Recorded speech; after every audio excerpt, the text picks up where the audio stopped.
Alors un parfum, c'est pas juste une odeur, c'est une construction. Quand tu comprends réellement comment il est construit, c'est là que tu comprends pourquoi un parfum va t'aller et pourquoi un parfum ne t'ira pas. Alors aujourd'hui, dans ma capsule vidéo, il y aura beaucoup de théories, les filles, soyez prêts, restez avec moi. Mais ça qui va vous permettre de comprendre les parfums, comprendre les notes, l'expérience olfactive et comment ton cerveau va interagir avec. Alors, il y a un concept qui est clair, qui s'appelle la pyramide olfactive. Tous les parfums sont construits à base de 3 concepts clés qui construisent tous les parfums universels. Il y a 3 niveaux, les filles. Il y a une note de tête, note de cœur et une note de fond. La note de tête, c'est elle qui est on top of the pyramid. C'est ça que tu vas sentir en premier. C'est elle qui va se manifester les premières 10 à 20 minutes. Okay. Alors, les notes de tête, c'est souvent une odeur qui va t'attirer, qui va te séduire, mais qui va pas rester, ok? Donc ça va te ramener, ça va vraiment allumer ton cerveau pour que tu puisses être attiré par une odeur, mais au bout de 10 minutes, elle va s'estomper. Souvent, les marques utilisent des notes d'agrumes, d'herbes, des notes très frais pour pouvoir les mettre en note de tête, juste pour pouvoir faire que les gens vont accrocher directement. Alors les notes de cœur, c'est vraiment la base. Comme son nom l'indique, c'est l'odeur qui va apparaître un peu plus tard, mais c'est vraiment l'odeur qui va rester principalement.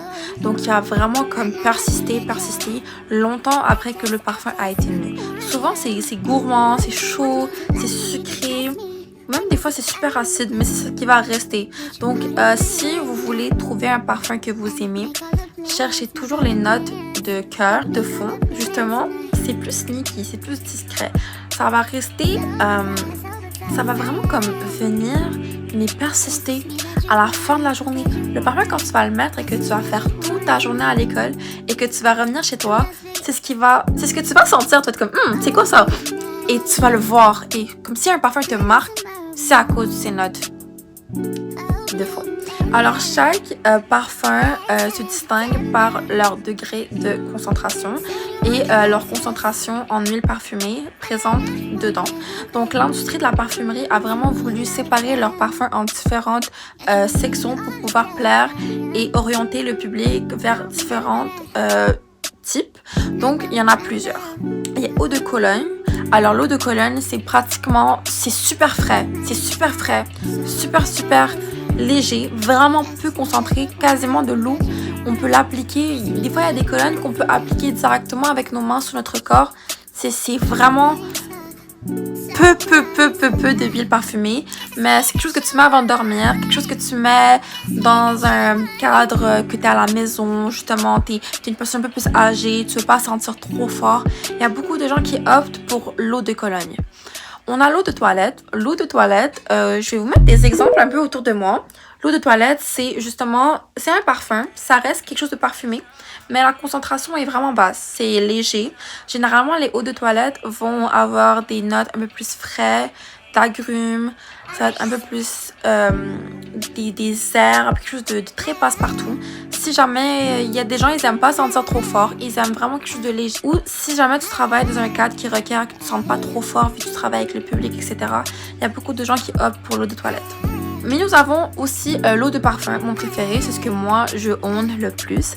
Alors l'eau de parfum, ça va être un parfum relativement concentré, qui va être fort, qu'on va sentir et ça nécessite pas beaucoup de spray pour qu'on puisse le sentir à des kilomètres. Généralement, je vais vous mettre un peu d'exemples autour de moi. Les parfums, je vous dis, les parfums, des fois, ils sont exprimés avec des termes comme élixir, extrait. C'est vraiment fort. Ils sont super concentrés, super forts. Ça tient vraiment longtemps. Un peu peut rester sur la peau comme toute la journée. Alors, niveau prix, plus un parfum va être concentré, plus le prix va être élevé, logiquement. Et plus un parfum va être moins concentré, moins le prix va être élevé. Alors, la tenue du parfum va dépendre de sa concentration. Aux toilettes, ça va pas tenir super longtemps, tandis qu'un parfum extrait va tenir vraiment longtemps. Les parfums sont classés en grandes familles. Il y a les parfums floraux, orientaux, boisés, fougères Hesperidae. Je vais commencer avec les parfums les plus doux, généralement, c'est les parfums Hesperidae. Alors, il y a beaucoup de citron, beaucoup d'orange, agrumes, bergamote. C'est très léger, très frais. Généralement, c'est des parfums que la plupart des gens achètent pour l'été. Mais moi, c'est pas trop mon goût, honnêtement. Vous avez fougère. Fougère, c'est tout ce qui est lavande, mousse, herbe. C'est très herbal. Très, très, très herbal. Boisé. Boisé, c'est cèdre, santal, velvetier. Ça, c'est tout ce qui est bois. Je pense que tout ce qui est oud, généralement, les parfums arabes, ça va être une note qui est très connue, qui va vraiment comme représenter 90% des parfums arabes. Que pour femmes, c'est mon préféré, mais pour hommes, j'aime beaucoup. Oriental. Oriental, c'est la famille que moi, j'ai le plus et que j'utilise le plus. C'est là qu'il y a de la vanille, de l'ambre, fève de tonka, tout ce qui est chaud, réconfortant. Il y a aussi des épices. Je vous montre un peu d'exemples de ce qu'on a, comme ça, si jamais vous aimez ça. Aussi, la famille une des plus connues, je pense, c'est floral. Donc, il y a tout ce qui est jasmin, fleurs d'oranger, rose. Il y a plein de notes de fleurs. Et je trouve que comme c'est fascinant, le fait que chaque fleur sente différent. Et overall, c'est vraiment un truc de tous les jours. Comme des notes florales, ça rend quelqu'un vraiment doux, accessible.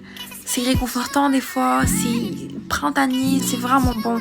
Comment choisir le bon parfum? Parce que oui, c'est important d'avoir un parfum qui te représente. Oui, oui. Parce que pas tous les parfums te représentent. Pas tous les parfums plaisent à tout le monde. Des fois, il y a des gens qui adorent un parfum, d'autres qui le détestent. Je trouve que comme le domaine de la parfumerie, c'est un domaine vraiment divisé. Donc, première étape, vous devez le tester sur votre peau, voir comment le parfum interagit avec votre pH. Attendre plusieurs heures pour sentir son évolution. Essayez d'analyser leurs notes de fond, notes de tête et notes de cœur. Voyez si ça vous plaît. Parce que c'est super important. Un parfum, quand vous allez le sentir, premier abord va sentir une odeur, mais à la fin va sentir une autre. Attendez de voir l'évolution avant de juger trop vite. Choisir selon ta personnalité et choisis selon la saison. Des fois, un parfum que j'adore pendant l'été, pendant l'hiver, ça ne matche pas. Donc, essayez de switcher, de changer selon les saisons. Si un parfum est fruité, parce qu'il y a beaucoup de parfums qui sont fruités, va pas vraiment pouvoir convenir à l'hiver, tandis que l'été, c'est ça cartonne le plus, pardon. Évite de tester trop de parfums à la fois, parce que quand vous en sentez trop, justement, votre nez est altéré et chaque parfum ont tendance à sentir la même chose. Donc, vous pouvez pas vraiment juger de la manière la plus juste possible. Et n'oubliez pas, chaque parfum réagit différemment selon la personne. Donc si un parfum est bon avec vous, ou si un parfum est bon à un certain moment de votre vie, peut-être qu'en vieillissant, il ne va pas vraiment vous convenir, il va sentir un peu plus différent. Coucou les filles, alors me revoilà quelques petits jours plus tard. J'aimerais juste vous dire que si jamais vous avez aimé ma vidéo d'aujourd'hui ou si jamais mes informations vous ont servi, n'hésitez pas à vous abonner et à activer la cloche des notifications pour ne plus rater aucune de mes prochaines vidéos. Et si mes conseils vous ont été utiles ou si vous les avez appliqués ou même si vous avez aimé ou pas aimé, n'hésitez pas à me laisser un petit commentaire. Comme ça me donne de la force pour continuer et ça me permet de savoir si jamais mes informations vous aident. Alors je vous souhaite une magnifique journée, une magnifique soirée et à la prochaine.